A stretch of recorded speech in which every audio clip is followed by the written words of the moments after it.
ಚನ್ನಪಟ್ಟಣದಲ್ಲಿ ನಿಖಿಲ್ ಕುಮಾರಸ್ವಾಮಿ ಡಿಕೆ ಶಿವಕುಮಾರ್ ವಿರುದ್ಧ ವಾಗ್ದಾಳಿ ನಡೆಸಿದ್ದಾರೆ. ಕುಮಾರಸ್ವಾಮಿ ಬಹಿರಂಗ ಚರ್ಚೆಗೆ ಬರಲಿ ಅಂತ ಡಿಕೆಶಿ ಸವಾಲ್ ಹಾಕಿದ್ರು.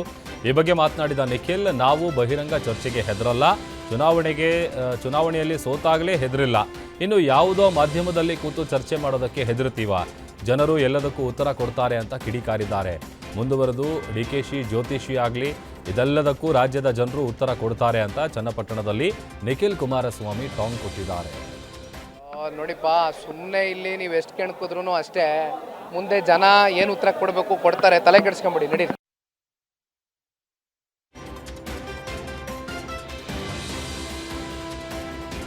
ರಾಜ್ಯದಲ್ಲಿ ಸಚಿವ ಸಂಪುಟ ಪುನಾರಚನೆ ವಿಚಾರವಾಗಿ ಬೆಳಗಾವಿಯಲ್ಲಿ ಸಚಿವ ಸತೀಶ್ ಜಾರಕಿಹೊಳಿ ಪ್ರತಿಕ್ರಿಯಿಸಿದ್ದಾರೆ. ಹಳಬರು ಹೋಗಿ ಹೊಸಬರು ಬರ್ತಾರೆ, 30 ತಿಂಗಳ ಬಳಿಕ ಸಂಪುಟ ಪುನರ್ರಚನೆ ಮಾಡಬೇಕು ಅಂತ ಇತ್ತು. ಈ ಚರ್ಚೆ ಈಗ ಅಂತಿಮ ಹಂತಕ್ಕೆ ಬಂದಿರಬೇಕು. ಯಾರಿಗೆ ಕೋಕ್ ಕೊಡ್ತಾರೆ ಅಂತ ಅವ್ರಿಗೆ ಬಿಟ್ಟಿದ್ದು, ನಮ್ಮ ಹಂತದಲ್ಲಿ ಏನು ಚರ್ಚೆ ಆಗಿಲ್ಲ, ದೆಹಲಿ ಮಟ್ಟದಲ್ಲಿ ಚರ್ಚೆ ಆದರೂ ಆಗಿರಬಹುದು ಅಂತ ಹೇಳಿಕೆ ಕೊಟ್ಟಿದ್ದಾರೆ. ಆಗಿದ್ರೆ ಡೆಲ್ಲಿ ಲೆವೆಲ್ ಏನಾದರೂ ಆದರೂ ಆಗಿರ್ಬೋದು. ಎಲ್ಲ ಪಕ್ಷ ನಿರ್ಧಾರ ಎಲ್ಲರೂ ಪಾಲನೆ ಮಾಡಲೇಬೇಕಾಯ್ತು. ಅದು ಅವ್ರು ಹೇಳಿದ್ದು ಎಲ್ಲರೂ ಪಾಲನೆ ಮಾಡಬೇಕಾಗ್ತೈತೆ. ಸೊ ಯಾರಿಗೆ ಬಿಡ್ತಾರೆ ಅವರು ಪಕ್ಷದ ಕೆಲಸಕ್ಕೆ ಹೋಗಲೇಬೇಕು. ಯಾರು ಮಂತ್ರಿ ಆಗಿರ್ತಾರೋ ಅವ್ರು ಮಂತ್ರಿಯಾಗಿ ಕೆಲಸ ಮಾಡ್ತಾರೆ ಅಷ್ಟೇ. ಅಲ್ಲ, ಅದು ಮುಂಚೆನೇ ಅರ್ಧ ಮಾಡಬೇಕಂತ ಒಂದು ಚರ್ಚೆ ಕೇಳಿ ಬರ್ತಾಯಿತ್ತು. ನಾವು ಅರ್ಧ ಮಾಡಬೇಕು, ನೀವು ಅರ್ಧ ಮಾಡಬೇಕಂತ. ಅದೇನು ಆ ಪಾಲಿಸಿಯಲ್ಲಿ ಮಾಡ್ಬೋದು. ಲೋಕಸಭೆ ವಿಧಾನಸಭೆ ಚುನಾವಣೆಗಳಲ್ಲೂ ಒಬಿಸಿಗೆ ಮೀಸಲಾತಿ ಜಾರಿಯಾಗಲಿ ಅಂತ ಮಧುಗಿರಿಯಲ್ಲಿ ಮಾಜಿ ಸಚಿವ ಕೆಎನ್ ರಾಜಣ್ಣ ಹೇಳಿಕೆ ಕೊಟ್ಟಿದ್ದಾರೆ. ಕೇಂದ್ರ ಸಚಿವ ಅಮಿತ್ ಶಾ ಕ್ಷೇತ್ರ ಮರು ವಿಂಗಡಣೆ ವೇಳೆ ಈ ಬಾರಿ ಮಹಿಳಾ ಮೀಸಲಾತಿ ಜೊತೆಗೆ ಒಬಿಸಿಯವರಿಗೂ ಮೀಸಲಾತಿ ತರಬೇಕು. ತಳ ಸಮುದಾಯಗಳಿಗೆ ಸಮರ್ಪಕವಾಗಿ ರಾಜಕೀಯ ಅಧಿಕಾರ ಹಂಚಿಕೆಯಾಗ್ತಾ ಇಲ್ಲ. ಸರ್ವರಿಗೂ ಸಮಪಾಲು ಸಮಬಾಳು ಎನ್ನುವ ರಾಜಕೀಯ ಪಕ್ಷಗಳು ಯಾರಿಗೆ ನೀಡಿದೆ? ಅಭಿವೃದ್ಧಿ ಕಡೆ ಗಮನ ಹರಿಸಲು ತಳ ಸಮುದಾಯಗಳಿಗೆ ರಾಜಕೀಯ ಅಧಿಕಾರ ದೊರೆಯುತ್ತಿಲ್ಲ. ಜನಸಂಖ್ಯೆಗೆ ಅನುಗುಣವಾಗಿ ಒಬಿಸಿಗಳಿಗೆ ಮೀಸಲಾತಿ ಜಾರಿಯಿಂದ ಸಮುದಾಯಕ್ಕೆ ಒಳಿತು ಅಂತ ಹೇಳಿದ್ದಾರೆ. ಮೂರನೇ ಟರ್ಮ್ ಎರಡು ಟರ್ಮ್ ಅಂದ್ರೆ 8 ವರ್ಷ ಅಷ್ಟೇ. ಅಲ್ಲ, ಒಂದು ಟರ್ಮ್ಗೆ 4 ವರ್ಷ, 2 ಟರ್ಮ್ಗೆ 8 ವರ್ಷ, ಆಮೇಲೆ ಅವರು ನಿಲ್ಲಲಿಕ್ಕೆ ಅನರ್ಹ ಇರ್ತಾರೆ. ಹಾಗೆ ನಮ್ಮನ್ನು ಕೂಡ ರಾಜಕೀಯ ಅಧಿಕಾರವನ್ನ ಹಂಚ್ಕೊಳ್ತಕ್ಕಂಥದ್ದಕ್ಕೆ ಒಂದು ಸಮಯ, ಇವತ್ತು 2 ಟರ್ಮೋ 3 ಟರ್ಮೋ ಈ ಥರದಲ್ಲಿ ನಿಗದಿ ಮಾಡೋದು ಒಳ್ಳೇದಿರ್ತದೆ. ಮತ್ತೆ ಈಗ ಶೆಡ್ಯೂಲ್ ಕಾಸ್ಟ್ ಅಲ್ಲೂ ಕೂಡ, ಶೆಡ್ಯೂಲ್ ಟ್ರೈಬಲ್ಲೂ ಅಷ್ಟೇ, 1-2 ಸರಿ ಗೆದ್ದಂಥವರಿಗೆ ಕಾನೂನೇ ಮಾಡಲಿ, ಅವ್ರು ಇನ್ನೊಬ್ಬರಿಗೆ ಅವಕಾಶ ಸಿಗ್ತದೆ. ಅದೇ ತರ ಬೇರೆ ಕಾನ್ಸ್ಟಿಟ್ಯೂನ್ಸಿಗಳು ಅಷ್ಟೇ, ಒಬ್ಬೊಬ್ಬ 5 ಟರ್ಮ್ 6 ಟರ್ಮ್ ಬರ್ತಾರೆ. ಬೇರೆ ಯಂಗ್ಸ್ಟರ್ಸ್ಗಳು ಅಲ್ಲಿ ಎಷ್ಟೋ ಜನ ಅರ್ಹರು ಇದ್ರು ಕೂಡ ಅವ್ರಿಗೆ ಅವಕಾಶನೇ ಆಗಲ್ಲ. ಪ್ರದೀಪ್ ಈಶ್ವರ್ ಪ್ರತಾಪ್ ಸಿಂಹ ಟಾಕ್ ವಾರ್ ಬಳಿಕ ಮತ್ತೊಂದು ಬಿಗ್ ಟಾಕ್ ವಾರ್ ರಾಜ್ಯದಲ್ಲಿ ಸದ್ದು ಮಾಡ್ತಾ ಇದೆ. ನಾಯಿ ಹುಚ್ಚು ನಾಯಿ ಅಂತ ಸಚಿವ ಎಸ್ ಮಲ್ಲಿಕಾರ್ಜುನ್ ಹಾಗೂ ಬಿಜೆಪಿ ಶಾಸಕ ಬಿಪಿ ಹರೀಶ್ ಮಧ್ಯೆ ಮಾತಿನ ಕಾದಾಟ ಜೋರಾಗಿದೆ. ಬಿಪಿ ಹರೀಶ್ಗೆ ಹುಚ್ಚುನಾಯಿ ಕಡ್ದಿದೆ ಅಂತ ಮಲ್ಲಿಕಾರ್ಜುನ್ ಆಪ್ತರು ಹೇಳಿದ್ರು. ಬಿಪಿ ಹರೀಶ್ ಮೇಲೆ ಸದಾ ಏಕವಚನದಲ್ಲಿ ಸಚಿವ ಎಸ್ ಮಲ್ಲಿಕಾರ್ಜುನ್ ವಾಗ್ದಾಳಿ ನಡೆಸ್ತಾ ಇದ್ರು. ಇದೀಗ ಬಿಪಿ ಹರೀಶ್ ಕೌಂಟರ್ ಕೊಟ್ಟಿದ್ದಾರೆ. ಹೌದು, ನನಗೆ ಹುಚ್ಚುನಾಯಿ ಕಡ್ದಿದೆ, ನಿಮ್ಮ ದುಡ್ಡಿನ ಹುಚ್ಚು ಬಿಡಿಸ್ತೇನೆ, ನೋಡ್ತೀರಿ ಅಂತ ದಾವಣಗೆರೆಯಲ್ಲಿ ಬಿಪಿ ಹರೀಶ್ ಹೇಳಿದ್ದಾರೆ. ಅದನ್ನು ಬಿಡಿಸ್ಬೇಕಲ್ಲ, ಆ ಕಾರಣಕ್ಕೆ ಇವತ್ತು ನಾವು ಹೋರಾಟ ಪ್ರಾರಂಭ ಮಾಡಿದ್ದೀವಿ. ದೇವರು ಗಂಗೆ ಮತ್ತು ಭೂಮಿ ತಾಯಿಗೆ ದ್ರೋಹ ಮಾಡಿದವರು ಯಾರಿಗೂ ಒಳ್ಳೇದಾಗಿಲ್ಲ. ಇವ್ರಿಗೇನು ಒಳ್ಳೇದಾಗಲ್ಲ, ತಾತ್ಕಾಲಿಕ ಲಾಭ. ಆ ಬಡ ರೈತರ ಶಾಪ ಇವ್ರಿಗೆ ಮುಟ್ಟತ್ತೆ. ಬಡ ರೈತರ ಶಾಪ ಇವ್ರಿಗೇನು ಮಾಡುತ್ತೋ, ಎಲ್ಲಿ ಕಳಿಸುತ್ತೆ.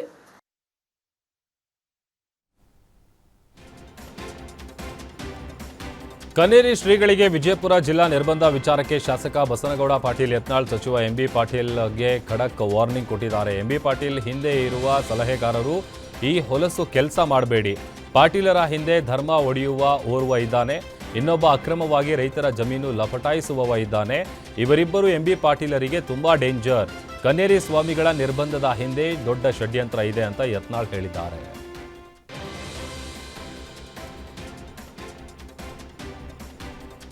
ಹಾವು ಮುಂಗಸಿ ತರ ಕಿತ್ತಾಡ್ತಾ ಇದ್ದ ಒಂದೇ ಪಕ್ಷದ ಶಾಸಕ ಎಸ್.ಎನ್. ನಾರಾಯಣಸ್ವಾಮಿ ಮತ್ತು ಕೆ.ವೈ. ನಂಜೇಗೌಡ ಈಗ ಕುಚ್ಚು ಗೆಳೆಯರಾಗಿದ್ದಾರೆ. ಮಾಲೂರು ಶಾಸಕ ನಂಜೇಗೌಡ ಕೋಮುಲ್ನಲ್ಲಿ ಅಕ್ರಮ ಎಸಗಿದ್ದಾರೆ ಅಂತ ನಾರಾಯಣಸ್ವಾಮಿ ಸಾರಿ ಹೇಳ್ತಾ ಇದ್ರು. ಆದರೆ ಇದೀಗ ನಂಜೇಗೌಡ ಅಣ್ಣನ ಮಗಳ ಮದುವೆಯಲ್ಲಿ ಕೈ ಹಿಡಿದು ತಬ್ಬಿಕೊಂಡು ಬದ್ಧ ವೈರಿಗಳು ಒಂದಾಗಿದ್ದಾರೆ.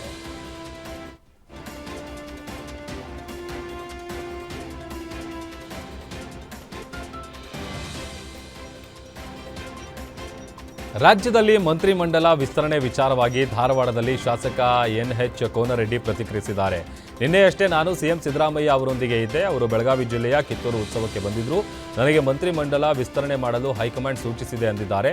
ಮಂತ್ರಿಮಂಡಲ ಪುನರ್ ರಚನೆ ಮಾಡಲು ಸಿಎಂ ಸಿದ್ದರಾಮಯ್ಯ ಅವರಿಗೆ ಪರಮಾಧಿಕಾರವಿದೆ. ಸಿಎಂ ಕೆಪಿಸಿಸಿ ಅಧ್ಯಕ್ಷರು ಹೈಕಮಾಂಡ್ ತೆಗೆದುಕೊಳ್ಳುವ ನಿರ್ಧಾರಕ್ಕೆ ನಾವು ಬದ್ಧ ಅಂತ ಹೇಳಿಕೆ ನೀಡಿದ್ದಾರೆ.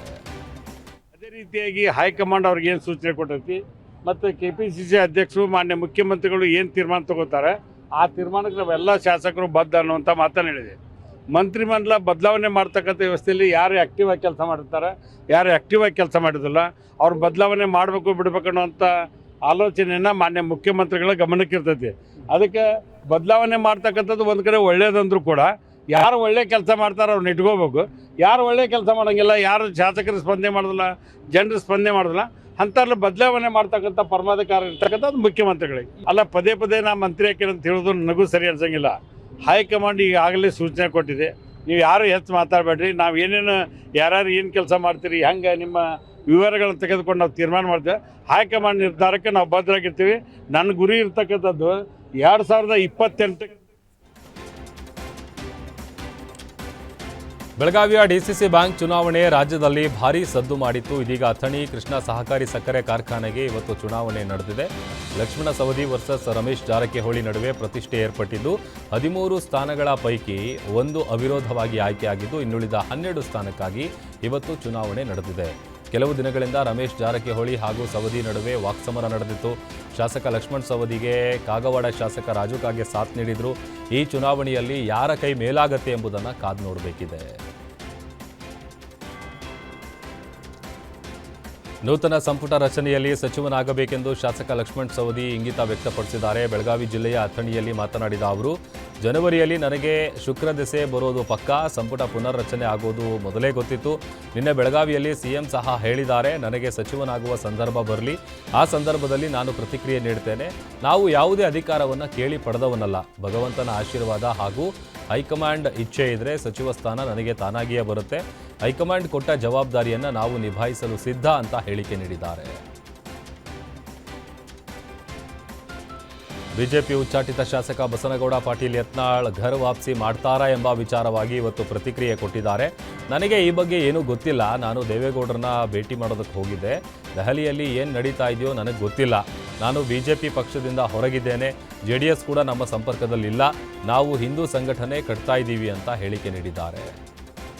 BPLದಿಂದ ಹೊರಗೆ ಬರ್ತಾರೆ. ಯಾರು ನಾವು ಯಡಿಯೂರಪ್ಪನ ಮನೆಗೂ ಹೋಗೋದಿಲ್ಲ, ಯಾರ ಮನೆಗೂ ಹೋಗೋದಿಲ್ಲ. ಹೈಕಮಾಂಡದವ್ರು ಕರೆದ್ರೆ ಗೌರವಯುತವಾಗಿ ಮಾತಾಡಿದ್ರೆ ಹೋಗ್ತೀವಿ, ಕರೀಲಿಲ್ಲ ಅಂದ್ರೆ ನಾವೇನು ನೀವು ಅಷ್ಟೇ ಮಾಧ್ಯಮದವ್ರಿಗೆ ವಿನಂತಿ ಮಾಡ್ಕೊತೀವಿ. ಯತ್ನಾಳ್ ರಾತ್ರಿ ಅವ್ರನ್ನ ಭೇಟಿಯಾಗ್ಯಾರ, ಇವರು ಸುಳ್ಳು ಏನು ಹೊಡಿಬೇಡ್ರಿ, ನಾವು ಯಾರ ಮನೆಗೆ ಹೋಗೋದಿಲ್ಲ. ಹೋಗೋದಿದ್ರೆ ಗಂಟೆ ಹೊಡೆದು ಫೇಸ್ಬುಕ್ನಾಗ ಹಾಕಿ ಎಲ್ಲ ಮೀಡಿಯಾದವ್ರಿಗೆ ಹೇಳಿ ನಾವು ಹೊಂಟಿ ನೋಡ್ರಪ್ಪ ಅಮಿತ್ ಶಾ ಮನೆಗೆ ಅಂತ ಹೇಳಿ ಹೋಗ್ತೀನಿ. ಗಪ್ಚುಪ್ ರಾತ್ರಿ ಹೋದರು ಯತ್ನಾಳ್ರು ಡೆಲ್ಲಿಯಲ್ಲಿ ಏಕೆ ಇದ್ದಾರೆ, ಅಮಿತ್ ಶಾ ಮನೆಗೆ ಹೋದರೆ ಅಪಮಾನ ಮಾಡಿ ಹೊರಗೆ ಹಾಕಿದ್ದಾರೆ ಅಥವಾ ಹೊಡ್ಕೊತ್ಕೊಂಡ್ರು. ಹಿಂದೂ ಮುಸ್ಲಿಂ ಸಮುದಾಯದ ವಿರುದ್ಧ ಅವಹೇಳನಕಾರಿ ಹೇಳಿಕೆ ಹಿನ್ನೆಲೆ RSS ಮುಖಂಡ ಕಲ್ಲಡ್ಕ ಪ್ರಭಾಕರ್ ಭಟ್ ವಿರುದ್ಧ ಪ್ರಕರಣ ದಾಖಲಾಗಿದೆ. ದಕ್ಷಿಣ ಕನ್ನಡ ಜಿಲ್ಲೆಯ ಪುತ್ತೂರಿನ ಉಪ್ಪಳಿಗೆಯಲ್ಲಿ ನಡೆದಿದ್ದ ದೀಪೋತ್ಸವ ಕಾರ್ಯಕ್ರಮದಲ್ಲಿ ಕಲ್ಲಡ್ಕ ಪ್ರಭಾಕರ್ ಭಟ್ ಧಾರ್ಮಿಕ ದ್ವೇಷ, ಮಹಿಳೆಯರ ಘನತೆಗೆ ಧಕ್ಕೆ ತರುವ ಭಾಷಣ ಮಾಡಿದ್ದಾರೆ ಅಂತ ಆರೋಪಿಸಿ ಈಶ್ವರಿ ಪದ್ಮುಂಜ ಎಂಬುವವರು ಪುತ್ತೂರು ಗ್ರಾಮಾಂತರ ಪೊಲೀಸ್ ಠಾಣೆಯಲ್ಲಿ ದೂರು ದಾಖಲಿಸಿದ್ದಾರೆ. ನಮ್ಮ ಮೇಲೆ ಅವರಿಬ್ಬರು ಆಕ್ರಮಣ ಮಾಡಿದರು, ಕಮ್ಯುನಿಸ್ಟರು ಆಕ್ರಮಣ ಮಾಡಿದರು.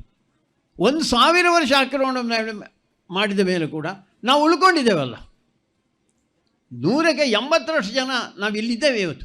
ಕೆಲವು ಭಾಗದಲ್ಲಿ ನಮಗೆ ನೋಡಿದಾಗ ಸಂಖ್ಯೆ ಹೆಚ್ಚಾಗಿದೆ ಅಂತ ಕಂಡರು. ಒಟ್ಟಾರೆ ತೆಗೆದರೆ 180 ಜನ ನಾವಿದ್ದೇವೆ. ನಾವು ಇದ್ದದ್ದು ಹಾಗೆ ಅಂತ ಕೇಳಿದರೆ ನಮ್ಮ ಈ ಧರ್ಮದ ತಿರುಳಿನ ಆಧಾರದ ಮೇಲೆ. ಆ ತಿರುಳು ಯಾವುದಿದೆ ಅಂಥ ಹಿಂದುತ್ವವನ್ನು ಜಾಗೃತ ಮಾಡುವಂಥ ಕೆಲಸ. ಕರ್ನಾಟಕ ರಾಜ್ಯದಲ್ಲಿ ವಿಶೇಷವಾಗಿ ರಾಜ್ಯ ಸರ್ಕಾರ ಹಿಂದೂ ಸಮಾಜವನ್ನ ವೀರಶೈವ ಲಿಂಗಾಯತ ಸಮಾಜಕ್ಕೆ ಸಾಕಷ್ಟು ತೊಂದರೆ ಕೊಡೋದು ಕಾಣ್ತಾ ಇದೆ ಅಂತ ವಿಜಯಪುರದಲ್ಲಿ ಮಾಜಿ DCM KS ಈಶ್ವರಪ್ಪ ಕಿಡಿಕಾರಿದ್ದಾರೆ. ವಿಶೇಷವಾಗಿ ವೀರಶೈವ ಸಮಾಜವನ್ನ ತುಂಡು ತುಂಡು ಮಾಡೋದರಲ್ಲಿ ಸರ್ಕಾರ ಪ್ರಮುಖ ಪಾತ್ರ ವಹಿಸಿದೆ. ಈಗ ಸಾಧು ಸಂತರನ್ನ ಸಹಿತ ಬಿಡ್ತಾ ಇಲ್ಲ. ಕನ್ನೇರಿ ಮಠದ ಶ್ರೀಗಳಿಗೆ ವಿಜಯಪುರ ಹಾಗೂ ಬಾಗಲಕೋಟೆಗೆ ನಿರ್ಬಂಧ ವಿಧಿಸುವ ಹಂತಕ್ಕೂ ಹೋಗಿದೆ. ಇದನ್ನ ಯಾವುದೇ ಕಾರಣಕ್ಕೂ ನಾವು ಕ್ಷಮಿಸಲ್ಲ ಅಂತ ಕಿಡಿಕಾರಿದ್ದಾರೆ ಮಾಡಿದೆ. ಕಲಬುರಗಿ ಜಿಲ್ಲಾಧಿಕಾರಿ ಕಟ್ಟಿಲ್ಲ ಅಂತ ಆರೋಪಿಸಿದ್ದಾರೆ. ಮಾಜಿ ಸಿಎಂ ದಿವಂಗತ ಬಂಗಾರಪ್ಪ ಅವರ ಜನ್ಮದಿನದ ಹಿನ್ನೆಲೆ ಶಿವಮೊಗ್ಗದ ಸೊರಬದಲ್ಲಿ ವಿಶೇಷ ರೀತಿಯಲ್ಲಿ ಬಂಗಾರಪ್ಪ ಸ್ಮರಣೆ ಕಾರ್ಯಕ್ರಮ ಆಯೋಜನೆ ಮಾಡಲಾಗಿತ್ತು. ರಾಜ್ಯದ ಪ್ರವಾಸಿ ಕೇಂದ್ರಗಳ ಪಟ್ಟಿಯಲ್ಲಿ ಸ್ಥಾನ ಪಡೆದಿರುವ ಸೊರಬ ಪಟ್ಟಣದಲ್ಲಿನ ಬಂಗಾರಧಾಮದಲ್ಲಿ ಬಂಗಾರಪ್ಪ ಪುತ್ರ ಮಧು ಬಂಗಾರಪ್ಪ ಸೊಸೆ ಅನಿತಾ ವಿಶೇಷ ಪೂಜೆ ಸಲ್ಲಿಸಿದರು. ಮಧು ಬಂಗಾರಪ್ಪಗೆ ಶಿರಸಿ ಶಾಸಕ ಭೀಮಣ್ಣ ನಾಯಕ್ ಹಾಗೂ ಕುಟುಂಬಸ್ಥರು ಸಾಥ್ ಕೊಟ್ಟಿದ್ದಾರೆ.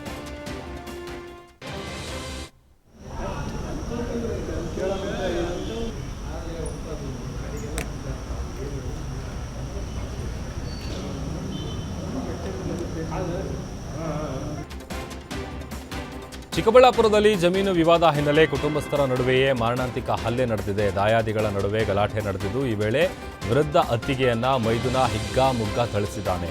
ನಡು ರಸ್ತೆಯಲ್ಲೇ ಅತ್ತಿಗೆಯ ಮೇಲೆ ಮೈದುನ ಹಲ್ಲೆ ಮಾಡ್ತಾ ಇರೋ ದೃಶ್ಯ ಸ್ಥಳೀಯರ ಮೊಬೈಲ್ನಲ್ಲಿ ಸೆರೆಯಾಗಿದೆ. ಮುನಿಕೃಷ್ಣಪ್ಪ ಎಂಬುವವನಿಂದ ಲಕ್ಷ್ಮೀದೇವಮ್ಮ ಎಂಬ ಆಕೆಗೆ ಮಾರಣಾಂತಿಕ ಹಲ್ಲೆ ನಡೆದಿದೆ. ಗಾಯಾಳು ಲಕ್ಷ್ಮೀದೇವಮ್ಮನಿಗೆ ಆಸ್ಪತ್ರೆಯಲ್ಲಿ ಚಿಕಿತ್ಸೆ ಮುಂದುವರೆದಿದೆ. ಘಟನೆಯ ಹಿನ್ನೆಲೆ ಪೊಲೀಸ್ ಠಾಣೆಯಲ್ಲಿ ಪ್ರಕರಣ ದಾಖಲಾಗಿದೆ.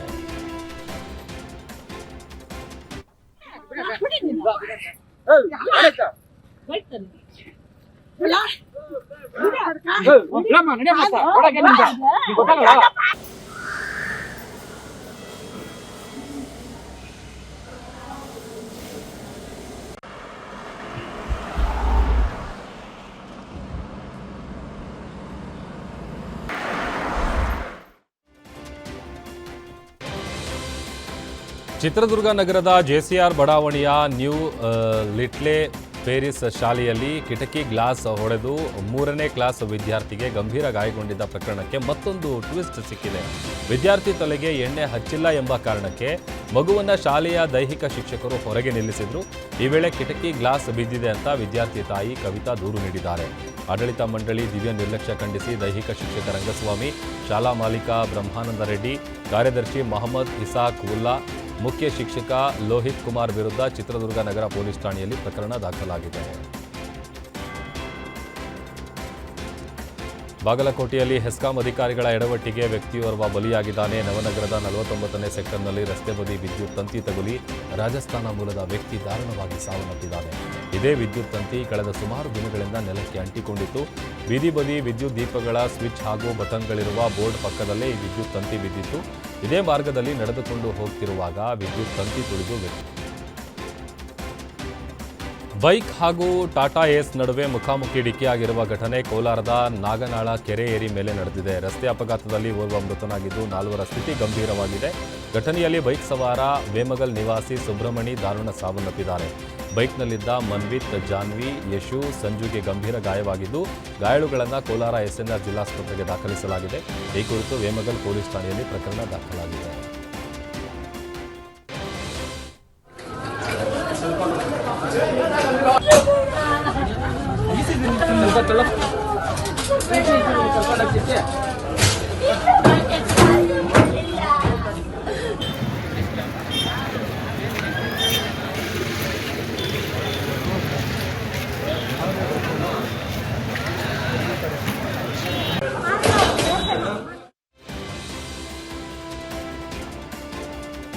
ಕಳೆದ 4-5 ದಿನಗಳಿಂದ ಬಿಟ್ಟು ಬಿಡದೆ ಸುರಿತಾ ಇರುವ ಮಳೆಯಿಂದ ದಾವಣಗೆರೆ ಜಿಲ್ಲೆ ಜಗಳೂರು ತಾಲೂಕಿನ ರೈತರು ಕಂಗಾಲಾಗಿದ್ದಾರೆ. ಕಟಾವು ಮಾಡಿ ಒಣಗಲು ಹಾಕಿದ್ದ ಮೆಕ್ಕೆಜೋಳ ಜಿಟಿ ಮಳೆಗೆ ಸಂಪೂರ್ಣ ನಾಶವಾಗಿದೆ. ಮಾರಾಟಕ್ಕೆಂದು ಚೀಲ ತುಂಬುತ್ತಿದ್ದ ಮೆಕ್ಕೆಜೋಳ ಮೊಳಕೆಯೊಡೆದು ಮಾರಾಟಕ್ಕೂ ಬಾರದ ರೀತಿಯಂತಾಗಿದೆ. ಸಾಲ ಸೂಲ ಮಾಡಿ ಬೆಳೆದಿದ್ದ ಬೆಳೆ ನೀರಿನಲ್ಲಿ ಹೋಮ ಹಾಕಿದಂತಾಗಿದೆ. ರೈತರ ನೆರವಿಗೆ ಸರ್ಕಾರ ಬರಬೇಕು ಅಂತ ರೈತರು ಒತ್ತಾಯಿಸ್ತಾ ಇದ್ದಾರೆ.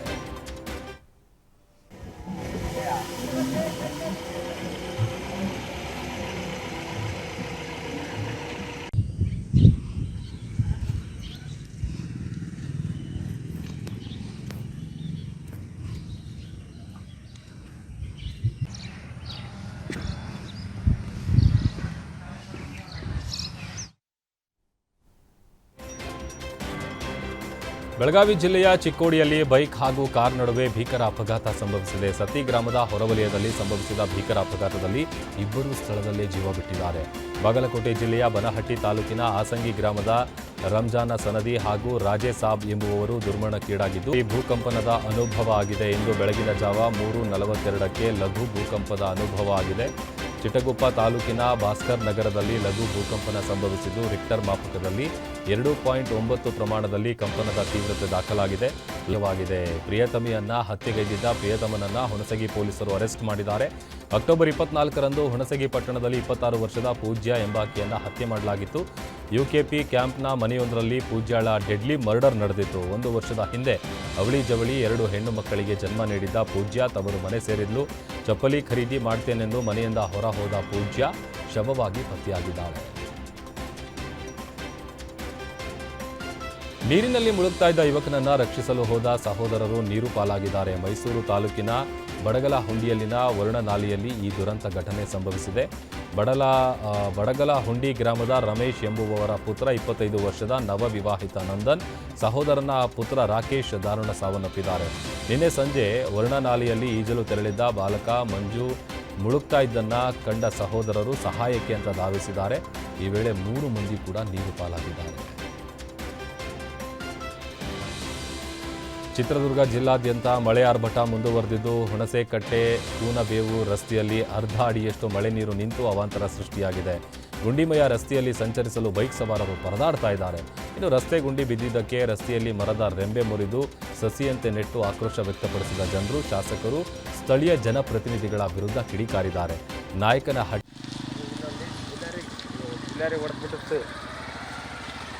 ರಸ್ತೆ ಹುಣಸೆಕಟ್ಟೆ ಹಿಡಿದು ಮುಷ್ಟೂರು ನಾಲ್ಕನಟ್ಟಿ ತಗೊಂಡು ಹೋಗುತ್ತೆ. ನಮ್ಮೂರು ಹುಡುಗರು ಕುಮ್ನಿಬೇವು ತುರ್ನೂರೆಲ್ಲ ಓದ್ತಾರೆ. ಈ ಮಳೆ ಬಂದೈತಂದ್ರೆ ಇಲ್ಲಿ ಬಸ್ಗಳೇ ಬರಲ್ಲ. ಇಲ್ಲಿ ಅವ್ರು ಅಡ್ಡಾಡೋದು ಪಾಪ ಸೈಕಲ್ಗೆ ಹೋಗ್ತಿರಲ್ಲ, ಬೈಕ್ಗಳಿಗೆ ಹೋಗ್ತಿರಲ್ಲ, ಮನೆಗೆ ರೈತರನ್ನೇ ಹೋಗಿ ಕರ್ಕೊಂಡೋಗಿ ಬಿಟ್ಟು ಬರಬೇಕು. ಬಸ್ಗಳು ಬರೋದ್ರಿಂದ ಅದು ಮಳೆ ಬಂತಂದ್ರೆ ಗುಂಡಿಗಳಿಗೆ ಗೊತ್ತಾಗಲ್ಲ. ಬೈಕ್ನ ಕರ್ಕೊಂಡು ಹೋಗ್ಬೇಕಾರೆ ಎಷ್ಟೋ ಸರಿ ಬಿದ್ದು ಇದ್ದಾರೆ ಈ ರೋಡ್ನಾಗೆಲ್ಲ. ದಯವಿಟ್ಟು ಇದಕ್ಕೆ ಸಂಬಂಧಪಟ್ಟ ಅಧಿಕಾರಿಗಳು ಜಲ್ದಿ ಇತ್ತಾಗ ನೋಡಿ ಈ ರೋಡ್ ಹಾಕ್ಸ್ಕೊಡ್ಬೇಕಂತ ಕೇಳ್ಕೊಂತೀವಿ.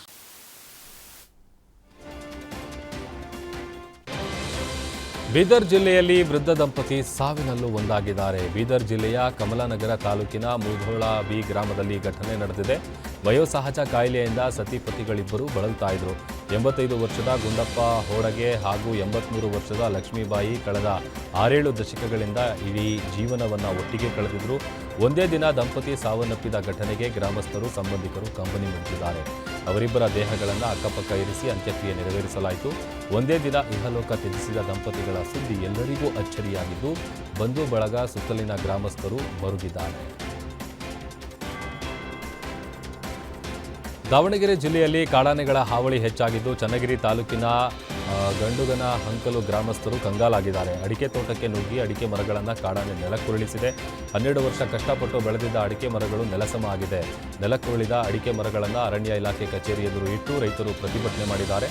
ಸೂಕ್ತ ಕ್ರಮ ಕೈಗೊಳ್ಳಲು ಆಗದಿದ್ರೆ ಒಂದು ತೊಟ್ಟು ವಿಷ ಕುಡಿ ಅಂತ ಆಕ್ರೋಶ ಹೊರಹಾಕಿದ್ದಾರೆ. ಪ್ರತಿ ಬಾರಿ ತೋಟಕ್ಕೆ ನುಗ್ಗಿ ಕಾಡಾನೆಗಳು ಬೆಳೆ ಹಾನಿ ಮಾಡ್ತಾ ಇದೆ. ಬಾಳೆ, ತೆಂಗು, ಅಡಿಕೆ ಬೆಳೆ ಹಾನಿಯಾಗ್ತಾ ಇದೆ.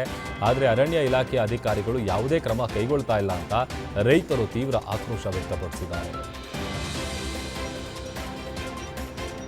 ಉತ್ತರ ಕನ್ನಡದ ದಾಂಡೇಲಿಯಲ್ಲಿ ಮೊಸಳೆಗಳ ಆತಂಕ ದಿನೇ ದಿನೇ ಹೆಚ್ಚಾಗ್ತಾ ಇದೆ. ಹಳೆ ದಾಂಡೇಲಿಯಲ್ಲಿ ಕಾಳಿ ನದಿಯ ದಡಕ್ಕೆ ಬಂದಿದ್ದ ಬೃಹತ್ ಗಾತ್ರದ ಮೊಸಳೆಯೊಂದು ಭರ್ಜರಿ ರೆಸ್ಟ್ ಮಾಡಿ ವಾಪಸ್ಸಾಗಿದೆ.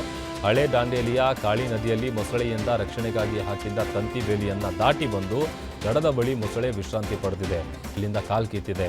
ನುಗು ವನ್ಯಜೀವಿ ವಿಭಾಗದ ಅರಣ್ಯ ವ್ಯಾಪ್ತಿಯಲ್ಲಿ ಘಟನೆ ನಡೆದಿದ್ದು ಹುಲಿ ಸೆರೆಗಾಗಿ ಗ್ರಾಮಸ್ಥರು ಒತ್ತಾಯಿಸಿದ್ದಾರೆ.